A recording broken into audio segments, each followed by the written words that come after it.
So Waylon and I are going to be doing some work in the garage here, working on the tractor, but also going to set up this blade here on the 650. So we'll take you along here today. Got Waylon back there. Waylon, you want to help with the tractor today? Yeah, you want to drive the tractor? What do you see? What's she looking at? Hey. Hi, buddy. So I've got this blade we use to clear snow in the wintertime, but also to clear gravel or dirt or whatever, kind of pile stuff up, and it works pretty well. It does take a little bit of adjustments. So I need to, I think, even it out a little bit.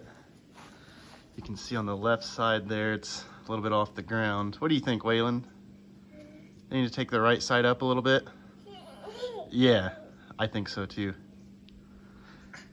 Then I think we'll adjust the top arm a little bit to give it a bit of an angle, depending on which way we want to drag stuff. You can also pivot the entire thing around so you can back up and push. So that works pretty well when in the snow, so I don't have to drive over snow, so it pushes it back. But works pretty well. I need to get a little more aggressive tires eventually, but we'll get that. It's also two-wheel drive, so I can't get too crazy, but that's all right. So we'll see what we can do. Come on, bud. Come on. So first thing I'm gonna do here is check the oil. Dipsticks right down here. This looks pretty good. I just changed this start of this summer, so about 2 or 3 months ago. I think it takes just over 2 quarts of oil. So really, it's a small engine, a 2-cylinder Yanmar diesel, so pretty small, nothing fancy. So dipsticks right there, and on the other side here, got the oil filter. It is kind of a special size. I can't remember. I could only find it at Napa, which was strange. So I changed that as well. Go ahead and lift the hood up. Swapped out the coolant, start of the summer too. So it's just your typical radiator with the overflow tank there. One thing I do need to do this winter is replace this hose. So this is going the diesel fuel line. This is for the cold start. So if you turn the key to the left and hold it, it releases some fuel into the cylinder, and it's helps it to start when it's super cold. But this line leaks a little bit, so that's why all this is kind of gunky.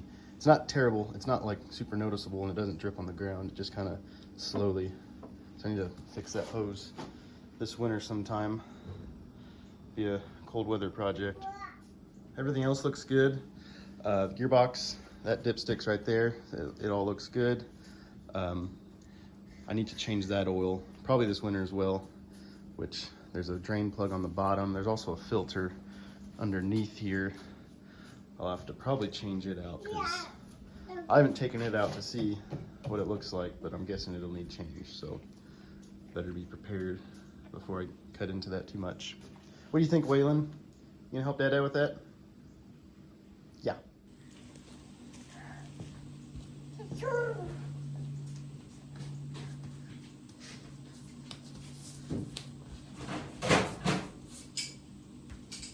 Come on, bud.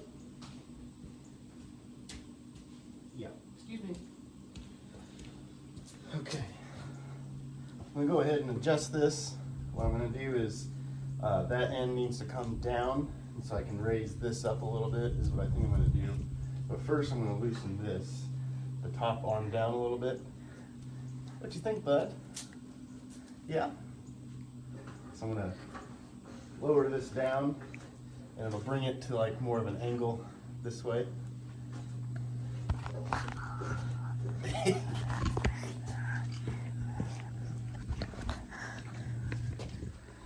What you doing, bud?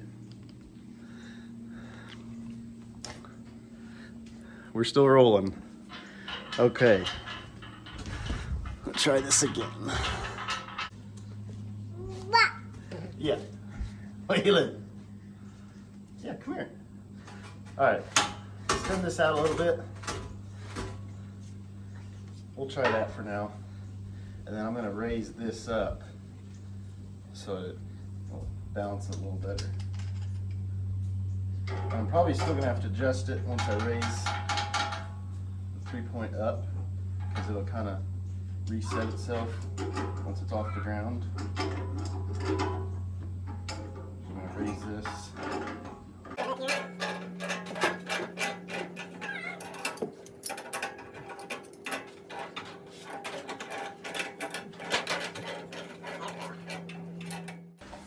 So got this adjusted kind of where I want it, I think.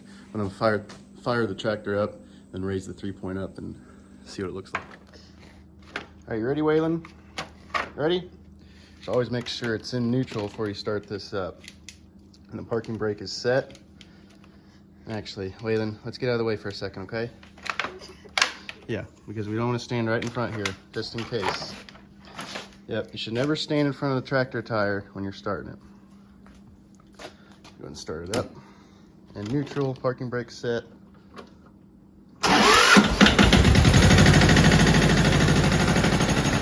Raise this up.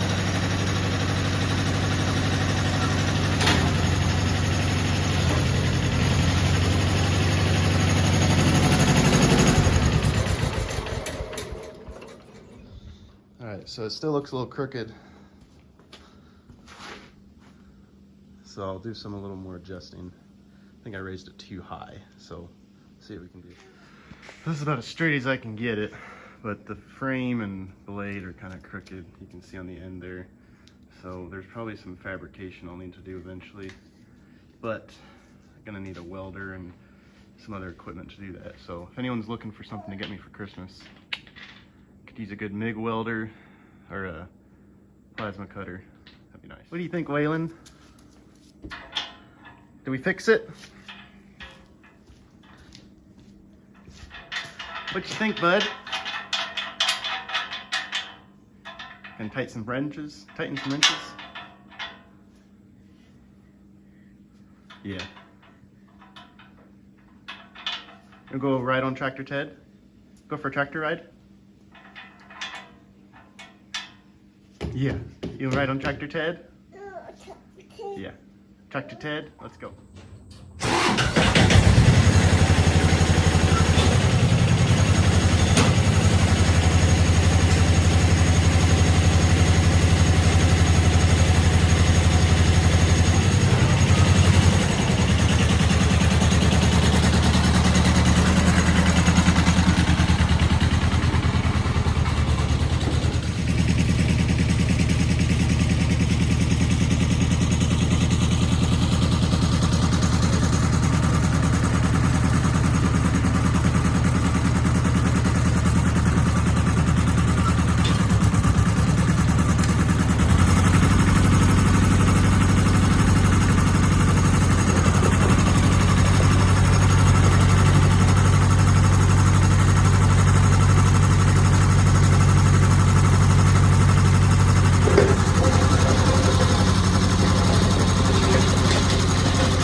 So it appears we still need some adjustments on the blade here. Let me show you. Since the frame is not super straight, it looks straight on the two arms there, but obviously the blade is not because it's a little bent. So I'm gonna have to compensate that by raising this up a little bit and straightening it out a little bit and see what we can do. We'll see what happens. Waylon, do you just want to play? What do you think, bud? Yeah? You looking at Mama's garden? Yeah, she did a good job. Beautiful. It's a beautiful day out. For sure. I'm gonna go ahead and lower this arm down and or raise it up, I guess, and see what happens.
So we're still favoring that left side a little bit, or the right side, I'm sorry. But it is better, so I'm gonna raise it up a little bit more and go from there. So I got that raised up pretty good. I have to go a little bit more, but it is starting to even the blade out a little bit. But if I were to raise this blade, it would rotate to the left quite a bit. So just need to straighten up that frame somehow. So Waylon was ready for a nap, so went ahead and laid him down. Danny's still asleep, and Sarah's inside resting as well. So I'm gonna shift from what I was doing with the tractor and show you some stuff on the back porch. So my neighbor Sam and I made these steps yesterday, and he's a lot more skilled in carpentry work than I am. So he did all the angle work, and I just helped him with the labor, but I think they turned out really well. And so eventually the next step is to put some deck boards along the top here and on the top there as well, so it matches the rest of the porch railing. Probably paint this or seal it with some kind of stain so it matches a little bit better. Not really too concerned about the color or the sealant because it is treated wood, so we should be good. But it is nice to be able to step up on the corner here instead of having to go all the way around the back if you wanted to get on the back porch. So our back door's right here, and these steps lead us right back to where we want to go. So just to carry on with this vlog style video, I'm just trying to practice being in front of the camera so we can improve our video making skills. And I've also got this new camera tripod, which I'm really excited about. It's a DJI Osmo Mobile 6. And so what it does is it's a gimbal. And so as I move, I've got it locked on my face right now, so it'll move with me, and it's sitting on a tripod. But I can also carry it, and as I carry it, it's like a handheld tripod, and it will keep the camera level and keep it from kind of getting too jittery or too shaky. So it makes a smoother video. So I was really excited about that. I got it really cheap from a guy on Marketplace, Facebook, and yeah, so I'm really excited about that, but still learning, obviously. New things take a little bit of time. Something like this I've never used before, so I'm still practicing. I'm trying to adjust this umbrella because it keeps moving with the wind. But something I've seen lately is people talk about their everyday carry, and so things that we just keep in our pockets, and I kind of wanted to go a little long form on that. I did a short a while back, and so I wanted to take a little bit more time now that I'm doing nap duty, that I've got some time to sit here. So one thing I've been carrying for a while now is my Leatherman multi-tool. I usually always carry a pocket knife with me, and because you never know when you're going to need something, especially out on the farm here, out on the homestead. But this Leatherman is nice. This is a Leatherman Rev. So of course, if you're familiar with Leatherman, their bread and butter of the tool, the multi-tool, is the pliers. And so it's got its own set of needle nose pliers. So we got the needle nose, and then like your regular pliers, wire cutters. So those are really nice. They work really well. It also has a couple other things. So we've got this package opener, which is nice for those like really hard to open plastic packs. So you just kind of rip it across, and it's just like a knife that opens that a little easier. Kind Got this little ruler here with a flathead screwdriver on top, a file on the end, and then a can opener here. I think one of these has, yeah, this is supposed to be a wire stripper. This little V cutter there. Never tried it yet, but we'll see. And then on the other end here, I've got Phillips head and another bigger flathead screwdriver. And then, of course, pocket knife. And this locks, which is nice. So it won't fold back on you when you're working with it. So this is a cool Leatherman Rev. I'm pretty sure this is their base model, their cheapest model. But it does what I need it to, and I was really excited about it. The only thing I didn't care for was it used to have this pocket clip here, and it got really loose and I couldn't tighten it. And so I actually took it off, and they do offer a lifetime warranty. And so I think I could take this, mail it back in, and they'll replace it or fix it for free. But then I'm without this for like a month, and I'm just not ready for that yet. So still working on that. Next thing that I always carry is pen and paper. So I always have this field book, little notebook in my back pocket, just to take notes, thoughts throughout the day. I know a lot of people just use their phone, your notes app, but I'm kind of an old soul. I just like taking hard copy notes. And this it's a dotted instead of ruled. And so it's nice to do little drawings here. But just if I'm making a list of things to do, if I'm going to the store, so I've got like my list for Lowe's here that I needed for those steps yesterday. I keep phone numbers in here, addresses, not as like an address book, but just if I'm jotting notes down.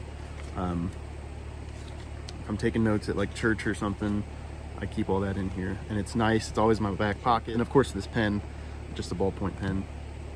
Then the last thing I always carry, and this is in addition to like my cell phone, wallet, stuff like that. But I always carry this rosary with me. It's called a rugged rosary. I got this for Christmas from my parents one year. And it has Saint Padre Pio on here. But it's just 1 decade of the rosary, so it's got the 10 beads. And if you're Catholic, you know what I'm talking about. My wife, Sarah, and I don't really attend the Catholic church right now. We're going to a kind of an evangelical Christian church. But I still, I grew up Catholic, and I still love the faith. I still love a lot of aspects of that religion. There's just some differences that we had, and we decided to go a different direction in this point in our life. Not saying that we're never going to go back to that faith. But I always like to carry this with me. I still pray the rosary every once in a while, and it's just a good reminder to keep that with me. So something else I carry. Also usually have my sunglasses with me. So these are Gooder brand sunglasses. They're polarized, which is nice. And they're only like $25. So they're like nice quality sunglasses. They're polarized, but since they're only $25, it's like if I lose them or something, I'm not gonna get super upset about it. They also have a lifetime or a 1-year warranty on the lenses. So if you scratch the lenses within a year of buying them, they'll replace the lenses for free. So that's nice.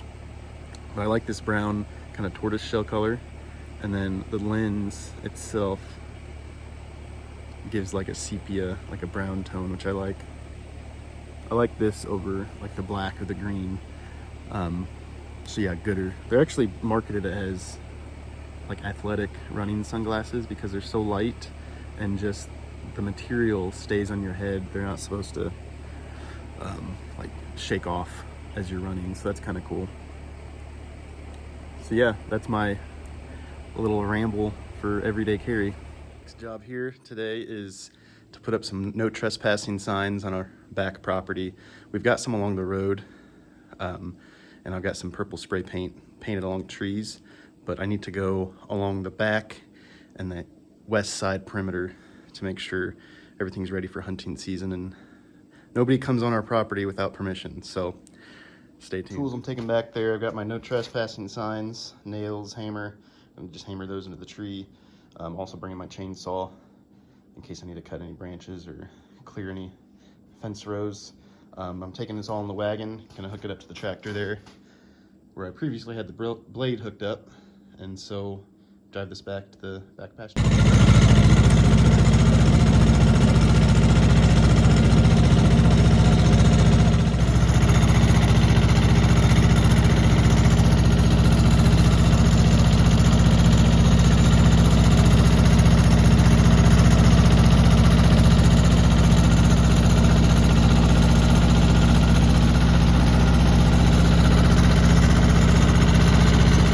One thing I did notice when we moved out here, and I was exploring our woods, was there's an old tree stand.